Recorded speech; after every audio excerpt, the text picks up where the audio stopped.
Jesus. Amém, meus irmãos? As crianças obedecerem. Quem ficar no templo, sabe, irmãos, dá uma paradinha no celular agora, né? É verdade? Vamos parar de ir pro banheiro, né? Se você precisar de água, dá um sinalzinho, tá lá, irmão Sinai, eu acho, tá lá o diácono Adalberto, eles servem vocês, mas vamos procurar agora, amém? Ouvir a palavra de Deus, porque essa palavra, irmãos, ela é hoje.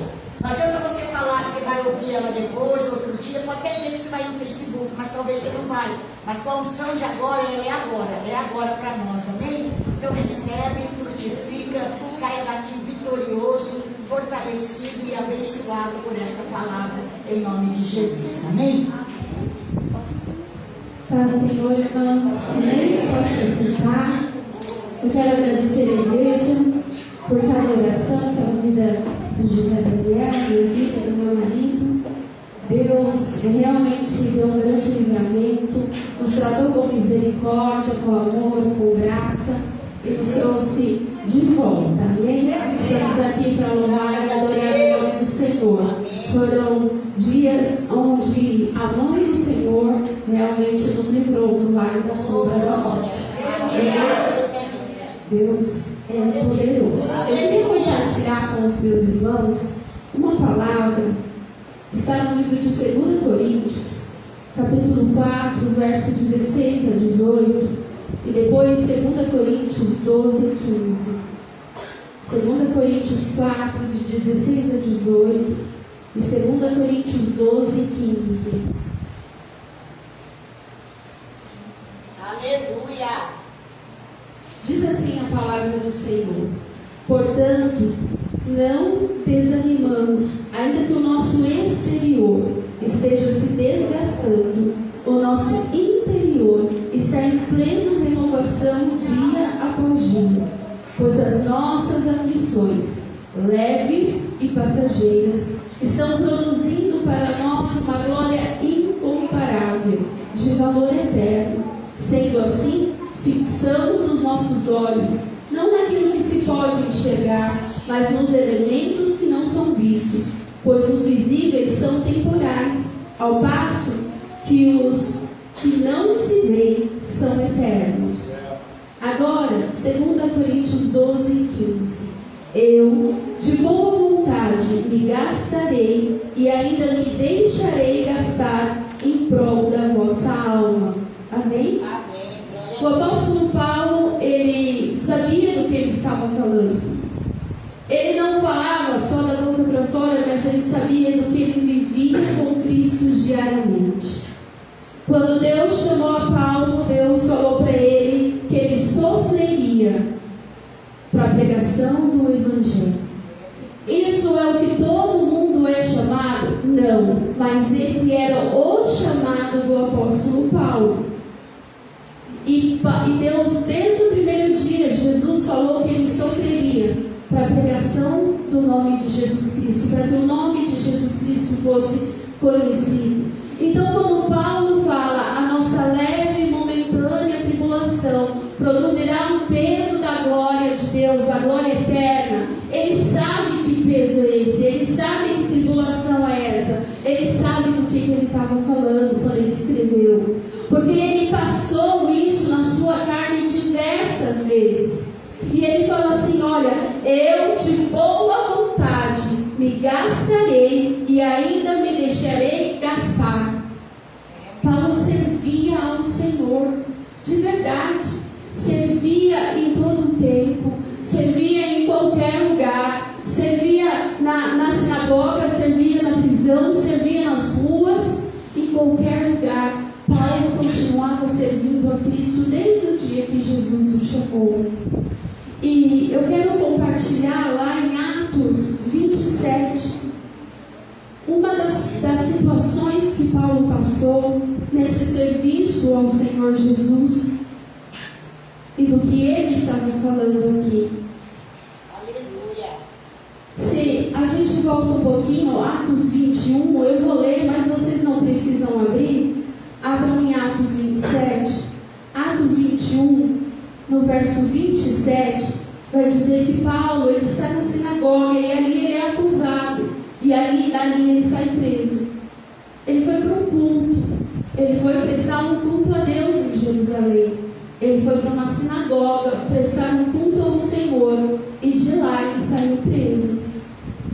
Quando já estavam no verso 27, por findar os 7 dias, os judeus vindo da Ásia, tendo visto Paulo no templo, alvoroçaram todo o povo e o agarraram. E dali então ele é levado para fora, vem os guardas, Paulo faz um discurso em sua defesa, mas não tem jeito, ele é preso. Jesus falou que Paulo seria preso ao colocar os pés em Jerusalém. E por todos os lugares que Paulo passou, eles tentavam que Paulo não fosse. E Paulo falava assim, mas eu vou cumprir o que Deus falou que eu preciso cumprir. Meus irmãos, que coragem. Esse era Paulo. E ele entra em Jerusalém e ele sabe que lá estava para vir todas essas situações. Então ele entra no templo para adorar ao Senhor e ele sai de lá preso.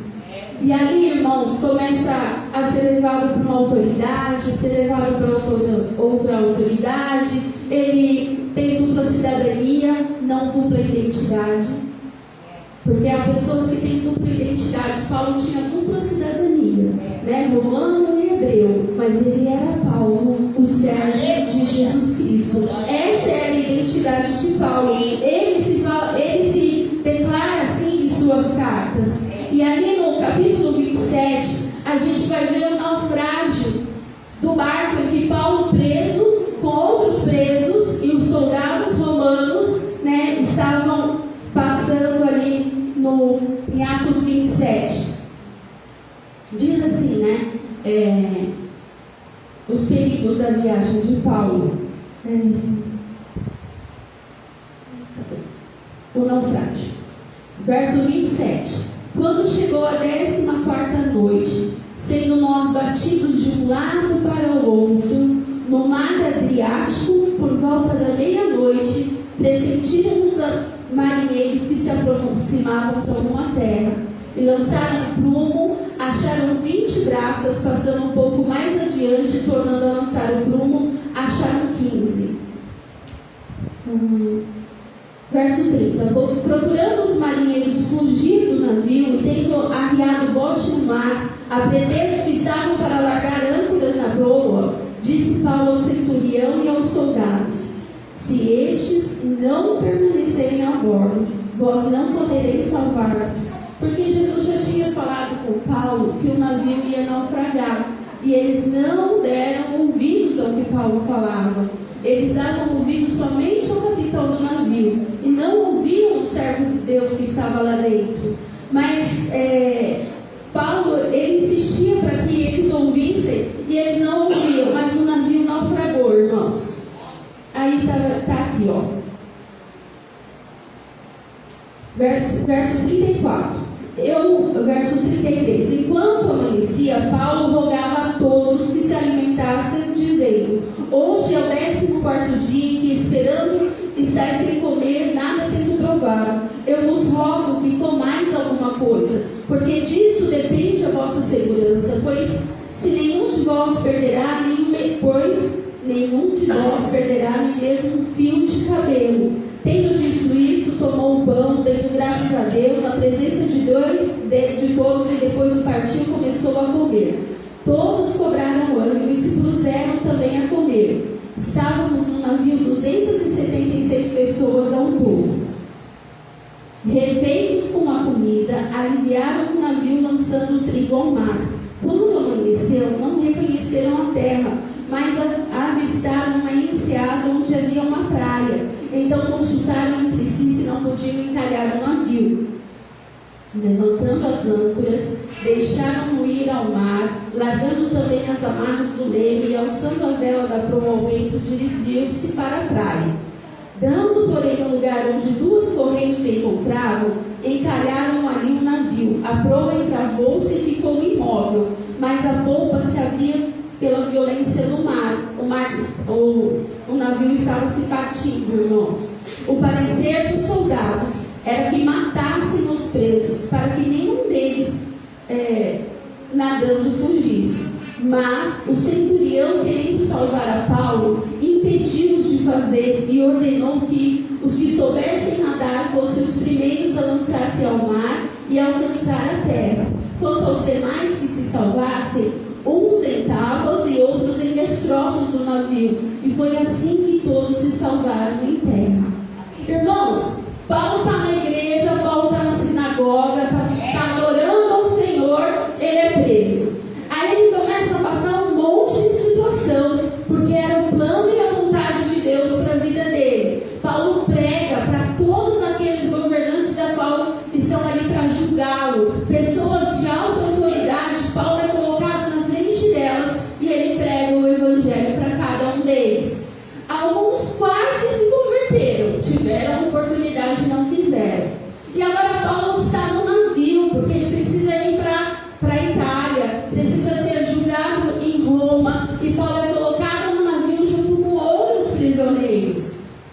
E o navio estava indo tudo bem, de repente começou uma tempestade, ninguém dava ouvidos a Paulo, só dava ouvidos ao capitão do barco, e aí a tempestade foi piorando, a situação do cerco foi se apertando. Jesus visita Paulo, fala para ele que ele não vai morrer, que ninguém que está com ele no barco vai morrer. E aí o barco encalha e começa a se partir. A situação só piorava a cada instante.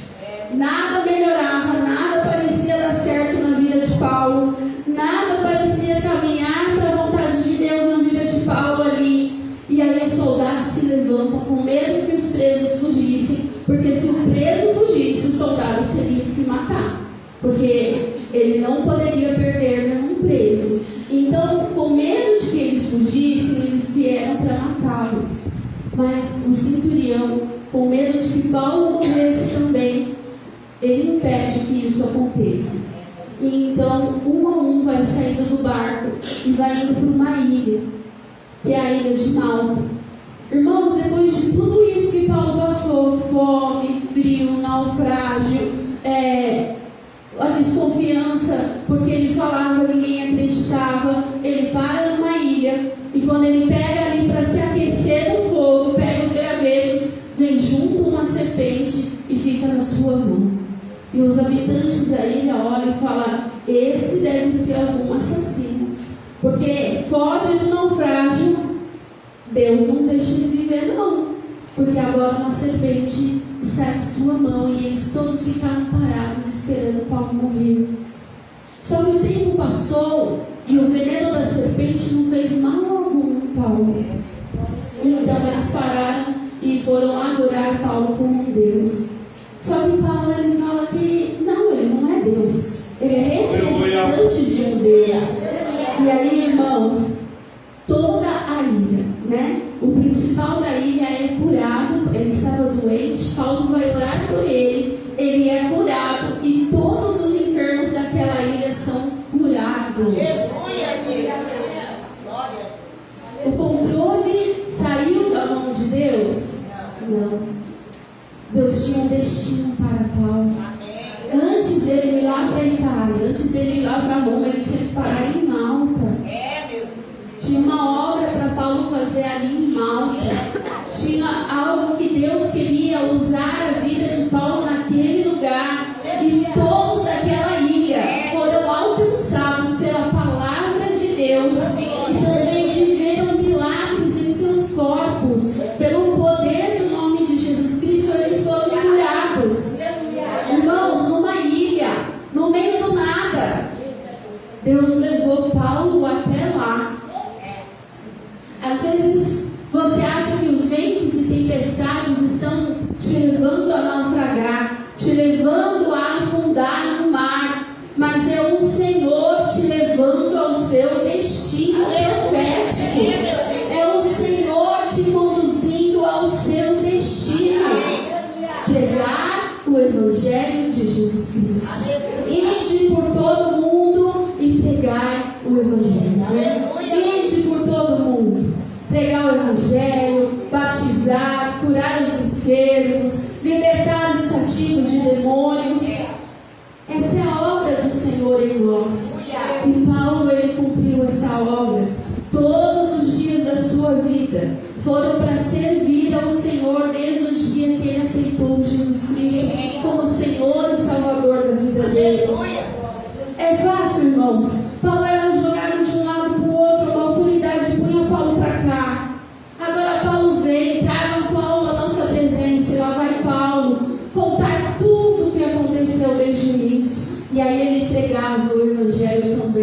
Contava o que aconteceu, mas pregava o Evangelho. Leva Paulo para a prisão de novo, traz Paulo de novo para a presença agora de outra autoridade. E parece que Paulo, ele não tem vontade própria, ele não tem vida, ele não tem mais honra própria, sabe? Vida própria. E realmente ele não tinha mais, porque ele tinha entregado ao Senhor. É por isso que ele escreve: não vivo eu, mas Cristo vive em mim. E a vida que eu vivo agora, eu vivo pela fé no Filho de Deus. Então Paulo, ele sabia o que ele estava falando. E ele, tudo que ele passava, irmãos, ele usava como oportunidade de fazer a obra do Senhor. É no naufrágio, é num barco se despedaçando inteiro, afundando no mar. A palavra do Senhor se cumpriu na boca de Paulo, porque nenhuma daquelas vidas se perderam. Paulo podia ter usado isso, meus irmãos, como desculpa diante do Senhor e falado: essa é a minha oportunidade, todos eles morrem no naufrágio, eu sou o único que vou sobreviver e vou me esconder na ilha. Mas Paulo não fugiu do seu chamado. Paulo não fugiu das batalhas e das guerras que estavam vindo pela frente. Ele confiava 100% no Senhor. Irmãos, Paulo não morreu no naufrágio. Paulo não morreu naquelas outras partes em que ele foi preso. Paulo não morreu quando foi picado pela cobra. Paulo não morreu. Por quê? Porque Deus não tinha completado a obra na vida de Paulo. Porque Deus tinha uma palavra sobre a vida de Paulo. E essa palavra ia se cumprir. Glória a Deus. E então Paulo para naquela ilha, uma serpente o morde, e todos esperam ele morrer. Sabe quando o salmista fala assim: todos me perguntam onde está Deus? Parece que todos ao redor ficam só esperando, é agora, né? O inferno fica esperando, é agora que vai desistir, é agora que vai voltar para trás, é agora que vai anunciar Cristo, mas é agora que vai largar esse Evangelho, é agora que não vai mais servir ao Senhor, não vai mais louvar, não mais vai orar, não vai mais pregar, não vai mais fazer a vontade do Senhor, e fica todo o inferno na expectativa. E aquela ilha estava ali, todos na expectativa de que Paulo fosse morrer. Mas o veneno da serpente não causou dano. Porque Deus não tinha completado a obra na vida de Paulo. Oh, irmãos, o dia que for o Senhor te levar, Ele vai te levar. Mas o dia que não chegou, Ele vai completar a obra na sua vida. Amém? E Paulo se levanta e começa a pregar para ele. Irmãos, todo o tempo você vai ver nas cartas de Paulo que ele apanhava. Teve uma hora que numa cidade deram ele como morto, na porta da cidade, de tanto que ele apanhou. Paulo se levantou e foi pregar. Amém. Glória a Deus. Paulo ia pregar, irmãos. Paulo entrou em Éfeso. Ele pegava todas as oportunidades. Paulo entrou em Éfeso. Tinha altar de tudo quanto era Deus. Tudo quanto era Deus. Até um altar vazio para um Deus desconhecido. De tanto que eles adoravam a deuses estranhos. Paulo olhou aquilo e falou: é aqui que eu vou pregar. E olhou o altar vazio e falou assim: ei, eu conheço Deus desconhecido, eu conheço. E começou a pregar, começou a pregar, começou a pregar. E a rainha dos céus, ou Diana dos Efésios, caiu por terra. E o nome do Senhor foi erguido naquele lugar. Irmãos, na vida ou na morte, Paulo via uma oportunidade de erguer o nome de Jesus, não dele. Quando ele está pregando numa cidade, e aí uma menina usada pelo espírito adivinhador fica indo atrás dele dia após dia, e ele fica quieto, chega uma hora que ele olha para lá, para a menina, e ela é liberta daquele espírito. Por consequência, ele foi preso. Mas ele não pensou nas consequências. Ele exalou o nome do Senhor e aquela pessoa foi liberta.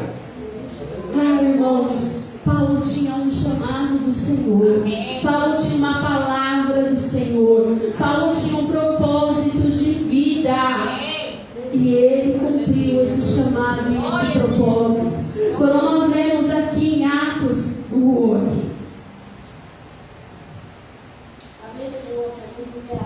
em Atos 28, no verso 30, diz assim: por 2 anos permaneceu Paulo na sua própria casa que alugara, onde recebia todos os que o procuravam, pregando o reino de Deus e com toda intrepidez, sem impedimento algum, ensinava as coisas referentes ao Senhor Jesus Cristo. Irmãos, ele estava prisioneiro na casa dele.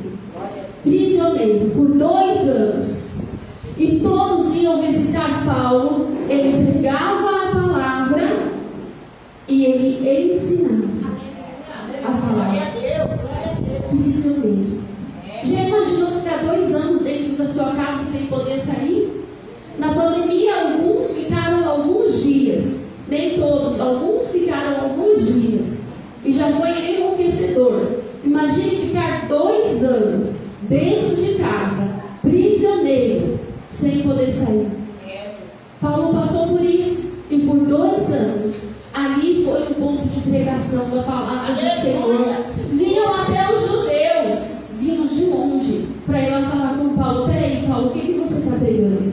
E aí, eles ouviam a palavra do Senhor na boca de Paulo. Depois, Paulo foi colocado em outras prisões, e não mais na casa dele. E ali, ele escreve as cartas. Irmãos, a luta não pode tirar o pior de nós. A palavra do Senhor diz que Ele traz luz nas nossas trevas. Traz luz. E aquilo que nós passamos nos processos não é para matar, porque o Senhor não tem prazer no sofrimento dos outros, mas é para produzir a presença e a palavra do Senhor. Como foi Paulo, produziu Cristo nele. Paulo era um conhecedor da Bíblia. Paulo era um estudioso da palavra. Paulo, ele era uma referência entre os judeus. Quando esse homem se converte a Cristo, eles não suportavam isso. Porque eles tentaram matar a Cristo.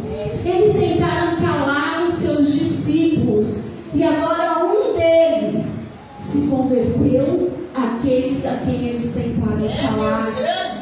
Se converteu a Jesus Cristo. Só que eles sabiam quem era Paulo.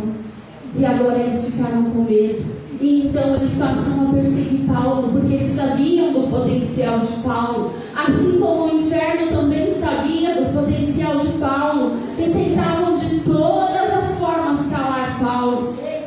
Irmãos, às vezes você não enxerga o que Deus tem na sua vida, mas o mundo espiritual enxerga. É por isso que o inimigo tenta tanto te parar no meio do caminho. Então hoje, em nome de Jesus, se coloque na mão do Senhor Jesus Cristo, como Paulo se colocou. Se coloque na mão do Senhor Jesus, porque ainda que seja no meio do fogo, no meio da água, no meio da fornalha, no meio da ilha, no meio do naufrágio, o Senhor é contigo. Para te livrar, te guardar e te fazer refletir Cristo em você. Amém? Irmãos, Paulo obedeceu a Cristo. Não era pecado na vida de Paulo. Era uma manifestação do nome de Jesus Cristo na vida dele. Eles não perseguiam simplesmente Paulo. Eles perseguiam o Senhor que Paulo pregava. Paulo obedeceu. Paulo se consagrou. Ele estava em jejum, tá? Quando ele foi preso lá na sinagoga, ele estava em jejum, no tempo da purificação. Ele estava nos dias se purificando, jejuando, orando, se consagrando. E foi preso. Não foi pecado. Paulo passou o naufrágio. Foi falado de Jonas aqui. Jonas desobedeceu e também passou uma tempestade de perigos no mar. Foi lançado, um grande peixe o engoliu. Ele desobedeceu e Paulo obedeceu. E os dois passaram por períodos muito difíceis. Então não vale a pena obedecer? Jonas se arrependeu na barriga do peixe, foi a Nínive, pregou e todos os habitantes se converteram. Ele se arrependeu de ter pregado, porque eu vou falar piada, irmãos. Eu acho que Jonas era um crente pentecostal. Ele queria que Deus pesasse a mão. Ele queria que Deus quebrasse as pernas. Ele queria que Deus colocasse no leito. Jonas era meio pentecostal. Ele não queria a salvação daquele povo, não. Ele queria que, porque aquele povo era mau. Então ele queria que Deus pesasse a mão. Mas o povo se arrependeu. E agora o povo se converteu. Jonas ficou bravo. Mas aquele povo foi salvo. Amém. Depois Jonas se viu com Deus e teve que consertar o seu caminho ali. Mas Paulo, irmãos, Paulo não desobedeceu. E ele passou por tudo aquilo. Porque tinha um povo inteirinho para conhecer ao Senhor Jesus e ser alcançado pelo Senhor lá na ilha de Malta. Tinha um povo que precisava ser curado, liberto, salvo pela palavra do Senhor que ia chegar lá. Então nada tem a ver com pecado, nada tem a ver com desobediência, muitas vezes. Mas em algumas situações tem a ver com desobediência. E aí então precisa examinar o coração, se voltar ao Senhor e se arrepender dos maus caminhos. Porque Jonas não queria pregar para Nínive, porque ele sabia que Deus era bom e misericordioso. Ele mesmo fala, eu sabia que se eu pregasse, o Senhor, ele se arrependesse, o Senhor é um Deus bom, misericordioso, que se tarda do mal. Então ele sabia disso e o povo se arrepende e se volta ao Senhor e não há mais destruição. Então, se você percebe, você está vendo que é desobediência, volte-se ao caminho, se arrependa, porque Deus é misericordioso, amém? Mas se você está passando situações e você fala, Senhor, o que está acontecendo? Porque eu não estou vendo pecado, mas se tiver, me mostra. E eu estou passando. Você viu que o barco onde Paulo estava jogava de um lado para o outro? E às vezes você acha que você está sendo jogado de um lado para o outro, nos ventos e tempestades. O Senhor é contigo. E você vai para onde o Espírito Santo te levar. Amém? Para onde Ele soprar, você vai. E você vai falar do Senhor neste lugar. Você vai falar do amor de Jesus. E o Senhor vai alcançar, salvar, libertar. Glória a Deus. Tu és grande, Jesus. O José me perguntou esses dias assim: se o diabo sabe que ele perdeu, ele falou, ele sabe que ele perdeu, eu falei, sabe, porque ele conhece a Bíblia inteira, em todas as línguas e idiomas, em todas as traduções que existem, e mais, ele estava lá quando ela foi escrita.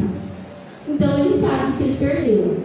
Então, se ele sabe que ele perdeu, por que ele faz o que ele faz? Eu falei, é que ele sabe que ele perdeu. Para ele não tem jeito. Mas ele quer levar o maior número de pessoas que ele puder junto com ele, para magoar o coração de Deus, para entristecer o coração de Deus. É por isso que nós precisamos pregar o Evangelho para o maior número de pessoas, para que elas sejam salvas pelo Senhor Jesus. Ele falou, tá bom então. É isso, irmãos. O diabo sabe o fim da história? Sabe, lógico que sabe. O que ele não quer é que as pessoas sejam salvas.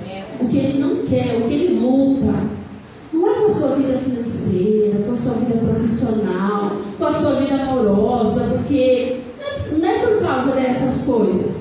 É porque ele não quer que Cristo seja conhecido e revelado em todas essas situações.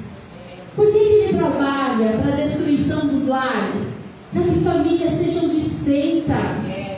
E o plano de Deus original é da família.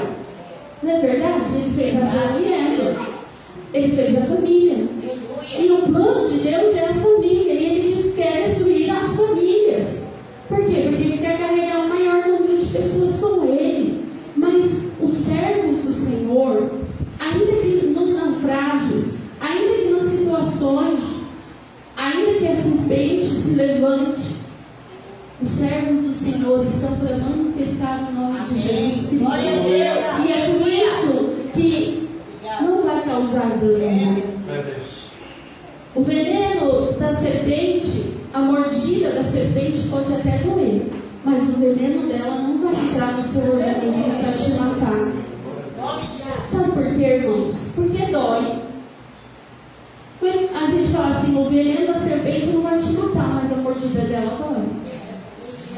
Quando Deus fala com Adão e Eva e ele amaldiçoa a serpente, ele fala, e esta lhe ferirá ao calcanhar. Estava falando da morte de Cristo na cruz, que doeu. Então tem coisas que doem, tem situações que machucam, mas não vão te matar. Amém? Não vai te matar. Pode doer, pode machucar, mas não vai te matar. Mas a diferença é, quando está doendo e quando está machucando, para onde você vai? Porque Paulo ele ia para a oração. Paulo ia para a busca do Senhor, ia para o jejum. Jesus ia para o jejum e para a oração.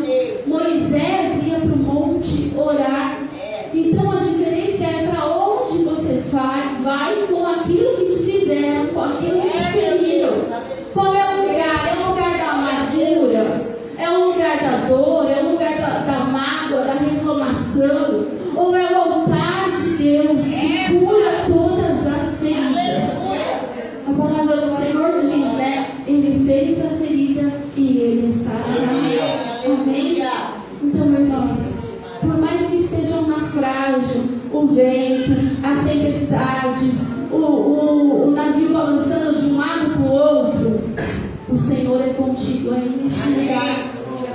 Sabe por quê? Jesus falou com Paulo lá naquele navio. Jesus falou com Paulo lá na prisão. Antes dele ir para o navio, ele falou o que ia acontecer com ele. Então Jesus está aí nesse lugar com você. Esse lugar pode não ser tão bonito hoje. Esse lugar pode não ser tão bom hoje. Mas amanhã, o amanhã chegará. Amém.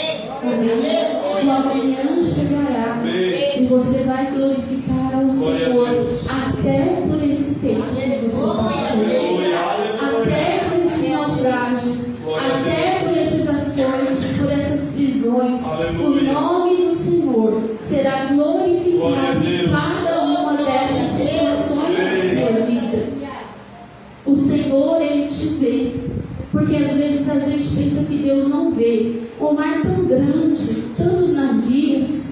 O navio de Paulo era só mais um. Tantos prisioneiros, Paulo era só mais um. Mas quem Deus ouviu? Quem Deus viu? A quem Deus visitou? Foram todos. Foi o capitão do navio? Ué, Jesus devia passar as instruções para o capitão. Ele que sabia ali das coisas. Paulo não era capitão de navio nenhum. Mas Jesus olhou o prisioneiro Paulo. Não é todo mundo que Jesus fala. Não é todo mundo que Jesus acompanha. E assim, irmão, não é arrogância de crente, não. É verdade. É verdade. O Senhor é conosco. Ele é Emanuel, Deus conosco. Não é com todo mundo. Porque se todo mundo tivesse aceitado Jesus, Ele era com todo mundo. Mas não é todo mundo que aceitou Cristo. Então, quando Deus olhou para aquele navio, e quando Jesus desceu naquele navio para falar, Ele não falou com todo mundo, nem com o prisioneiro e nem com as demais autoridades presentes.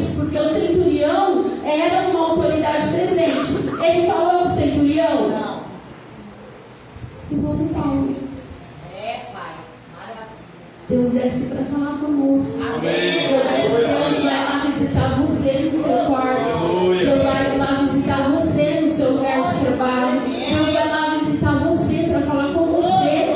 Deus vem aqui nessa igreja, irmãos. Olha o tamanho dessa igreja, quantas cadeiras tem aqui hoje. Ô, irmãos, deixa eu ler aqui, Salmo 131, deixa eu ler. Louvado seja Deus. 131.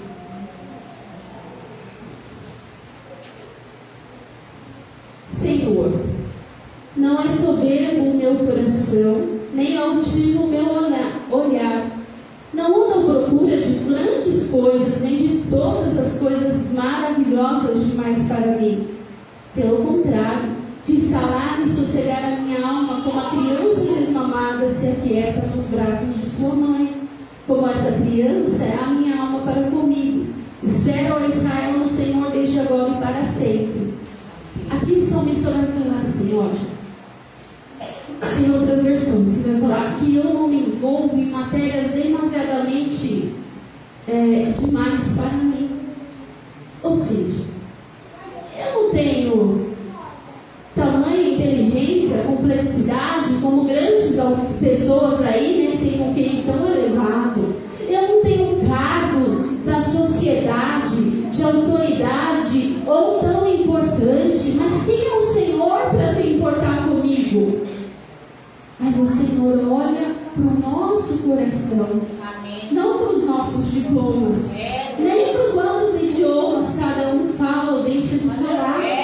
O Senhor olha o coração quebrantado. O Senhor olha o coração entregue e rendido a Ele. Irmãos, na hora de um dos louvores, não lembro qual, eu acho que é o penúltimo, eu vi a igreja inteirinha rendida. Totalmente rendida ao Senhor. Totalmente rendida ao Senhor. É esse lugar que Deus vem.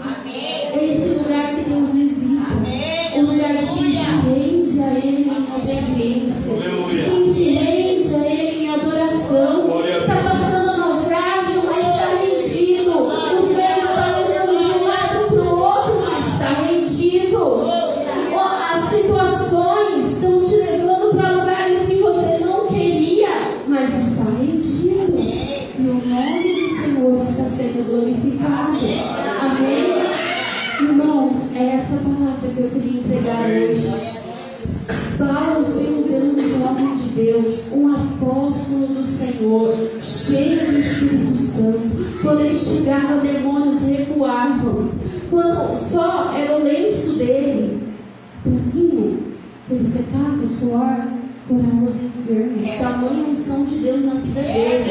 E aquele homem passou por tudo isso. Por tudo isso. Mas o Senhor era com ele. E Paulo não morreu no naufrágio. Paulo não morreu naquelas prisões anteriores ao naufrágio. Paulo não morreu enquanto estava preso dentro da sua casa. Paulo não morreu enquanto estava em outras prisões escrevendo as cartas. Mas um dia Paulo morreu. E ele fala: combati o bom combate. Guardei a fé, encerrei a carreira, alguma coisa assim. E aí ele morreu. Martirizado? Provavelmente. A história não dá 100% de detalhes, mas provavelmente, como todos os outros apóstolos, morreu desse jeito. Mas levou o nome do Senhor, e hoje nós estamos aqui lendo e falando sobre Paulo. E se o Evangelho chegou até nós, foi porque Paulo se propôs a falar assim ao Senhor. Amém? Se hoje nós lemos as cartas e nos fortalecemos no Senhor, foi porque Paulo escreveu e disse sim ao Senhor, apesar de tudo aquilo que ele passou. Então, apesar de tudo que você esteja passando, o Senhor é contigo. E isso não vai te levar para a morte. Amém? O Senhor não concluiu a obra dele na sua vida. Mas você, quando ele concluir, irmãos, aí não tem para onde fugir. Nós vamos ver o Senhor. Amém? Amém? Glória a Deus. Pode se colocar de pé. Nós vamos orar. Glória a Deus. Nós vamos orar ao Senhor.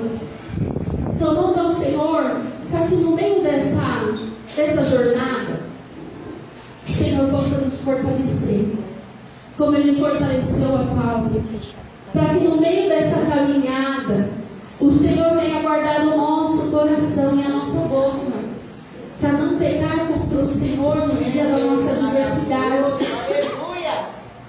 Que o Senhor venha guardar a nossa mente em Cristo Jesus, para que o inimigo não coloque as cercas dele, que nos façam blasfemar contra o nosso Senhor e Salvador. Amém? Que o Senhor venha fortalecer as nossas mãos, animar o nosso espírito, a nossa alma, curar o nosso corpo, e nós possamos nos levantar na força do Senhor e do seu poder para fazer a vontade do Senhor. Amém? Irmãos, pode fechar os seus olhos, nós vamos orar. Senhor, em nome de Jesus, Pai, rendido estamos aos teus pés, Senhor, entregues totalmente às tuas mãos, Senhor, ainda que no meio dos processos, Pai, nós não consigamos enxergar, nós não consigamos entender, Senhor, eu quero te pedir, Espírito Santo, nosso amigo, consolador, aquele que não existe de nós, vem fortalecer cada espírito que está aqui hoje, Senhor, vem fortalecer, trazendo no plano, Senhor, a cada vida que está aqui hoje, vai, Senhor, limpando no coração a tristeza, vai tirando, Senhor, o cansaço físico e mental, que o Senhor possa renovar as forças, que o Senhor possa animar os corações no Senhor. A palavra do Senhor diz que até a tristeza salta de alegria na sua presença. Ah, Jesus, quando o Senhor chega,